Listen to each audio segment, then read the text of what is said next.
Oui. J'ai vu une femme extraordinaire. C'est drôle, il y a bien des Québécois qui ne l'aiment pas. Je veux juste en parler un petit peu comme ça. J'ai fait la découverte d'une femme extraordinaire dimanche à la télévision française. Elle est invitée, c'est la baronne Rothschild. Vous avez entendu parler de Rothschild? Oh, oui, bien sûr. Vous savez que c'est une des familles les plus riches du monde. Oui, comment? Et cette Nadia Rothschild, j'ai trouvé que c'est une femme extraordinaire. Et elle vient d'écrire un livre, monsieur... J'ai l'impression que c'est moi qui l'ai écrit. Ah oui? Elle parle exactement comme je parle, le même langage. L'amour, c'est une affaire de femme. Le sexe, c'est une affaire de gars. Exactement les mêmes termes. Et voilà. Elle emploie la phrase, comme je vous dis, que je dis depuis 15 ans. Là. Alors, pour ceux qui m'ont traité de fou dans le passé, qui m'ont contesté, ben là, c'est pas si pire. Mme Rothschild a dit un peu... je veux écrire à cette dame-là. Je veux lui écrire, lui faire parvenir mes 2 livres. Un jour, ça serait mon rêve, parce que c'est une dame, je vous assure, que elle connaît très très bien la femme et elle connaît très très bien l'homme. D'abord, vous savez comment est-ce qu'elle a rencontré son mari, hein? Non. C'était un juif, un des hommes les plus riches du monde, et puis c'était suffisamment de beauté. Maintenant, elle est dans la soixantaine, elle est très sereine, hein? Il y a des auditeurs qui m'écoutent ont dû la voir dimanche passé à la télévision, à l'émission M. Drucker. Vous savez, M. Drucker? Et puis, son mari lui dit, son futur mari, dans ce temps-là, elle ne le connaissait pas, mais il était assis à la même table. Il dit, madame, vous avez des faux bijoux. Une belle introduction. Ben oui, mais écoutez, le gars, c'est plus loin, mais puis c'est un banquier. Vous savez que les Rothschild, c'est la plus grosse famille de banquiers. Certainement, oui. Des banquiers depuis, je ne sais pas combien de génération en génération, une grosse famille. Et puis, elle s'est convertie, imaginez-vous donc, cette femme-là, elle était chrétienne, catholique. Elle s'est convertie au judaïsme. Bon. Pour marier ce monsieur Rothschild. Puis vous savez qu'il y a une loi chez les Juifs. Quand vous êtes converti pour quelqu'un, vous n'avez plus le droit de vous séparer après. Oh! Ouais. Et puis elle a dit, ben c'est pas si pire. Je connais quelqu'un qui est devenu évêque, elle a dit qu'il était juif, puis il s'est converti au catholicisme. Elle a dit, moi, je me suis converti au judaïsme. Elle dit, après tout, on est de la même famille. Bon. Et puis, alors j'ai trouvé cette femme-là extraordinaire parce que elle disait, je suis allé faire, vous pouvez faire des recherches sur elle, mesdames, messieurs. Nadia Rothschild, ceux qui ont Internet, là, vous allez voir, c'est intéressant. Vous allez voir un peu les thèmes qu'on emploie à l'émission ici.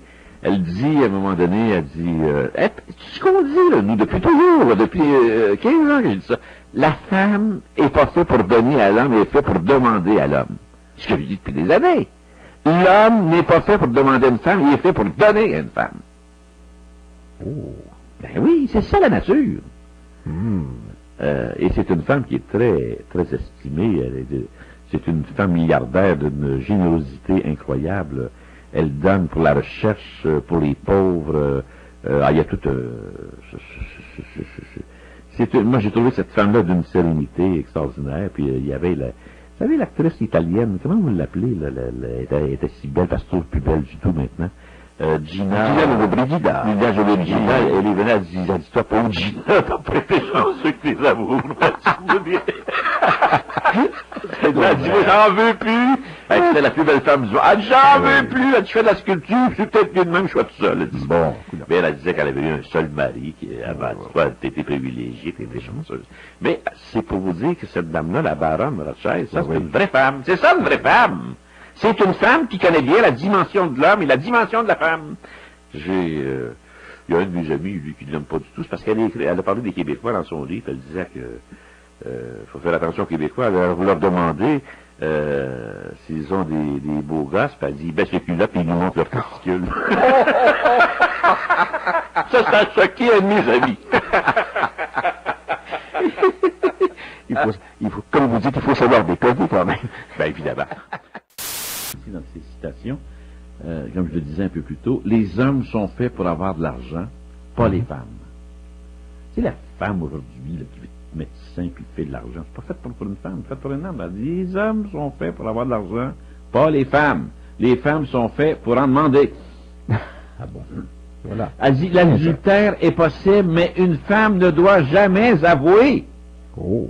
Même prise sur le fait, dans un lit, elle doit nier. Vous savez pourquoi, hein? Non. Pourquoi? Parce que le gars ne prend pas ça. La femme va être capable de pardonner ça. Mhm. Mais oui, c'est parce que le gars ne connaît pas la dimension de la femme. Même puis au fait sur le lit, il doit dire non, c'est pas moi. Oh là là. Ouais. Alors, les citations de Mme Rothschild aussi, elle dit la légèreté chez la femme est une qualité essentielle. Ne pesez jamais sur un homme. Oh boy. Elle est extraordinaire, cette femme. Absolument. Elle a du vécu. C'est une femme qui... elle dit ici, on ne change jamais personne et surtout pas dans le sens dans lequel on le voudrait. Et aussi, quand un monsieur vous a tout donné, la moindre des choses, c'est de lui rendre la monnaie de sa pièce. Bon. Si le mariage n'est plus le faste et la solennité d'autrefois, il reste un jour unique, une frontière symbolique au-delà de laquelle vous ne serez plus la même. Savoir vivre avec son concubin, c'est avoir le goût du risque et de respecter le difficile engagement, de n'exiger aucun engagement. Alors, il y a bien d'autres choses. Elle parle aussi moi, j'aime ces expressions quand elle dit l'amour affaire de la femme, le sexe affaire de l'homme. Et bien sûr qu'elle a jamais fait venir vos vidéocassettes, cette Ben, dame. c'est ce que je pensais. J'ai dit, on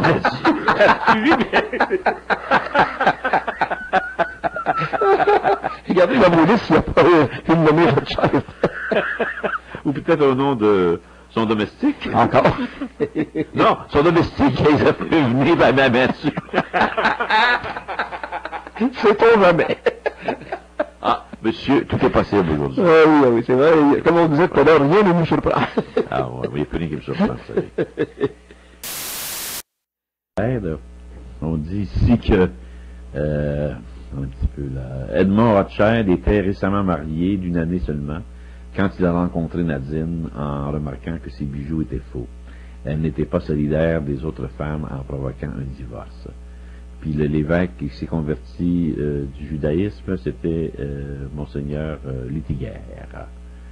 Bonne nuit. Et puis aussi, on voit toute une documentation sur la baronne, sur les 4 chemins de Nadine Rothschild. Elle est partie sur ses héroïnes préférées. Elle a aimé beaucoup. C'était étrange, je voudrais bien savoir pourquoi, parce que quand elle a passé à l'émission, elle a parlé beaucoup de sa chère Diane de Poitiers. Vous savez que Diane de Poitiers, c'est elle qui c'était la maîtresse de... Il me semble que c'est Henri II, je ne suis pas certain, là. Mais elle en a fait voir des couleurs à la fameuse Médicis, les gens de pouvoir de Florence en Italie, les Médicis. Alors, ça, j'aimerais bien savoir pourquoi est-ce qu'elle aimait tant Diane de Poitiers, qui était la maîtresse je crois que c'est dans Henri II, elle ne s'est jamais mariée. Alors, elle nomme toutes les femmes qu'elle a aimées, Georges Sand, Musset, tout ça, Diane de Poitiers.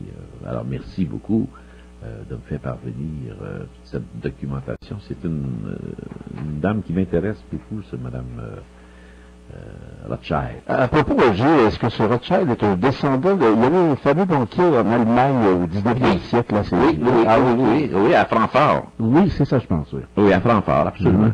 Oh, c'est toute la C'est de cette famille. Ah bon. Oui, et des plus riches banquiers du monde. Oh, mes amis. Oui. Alors, des Juifs. Oui. Eh bien, c'est déjà la fin de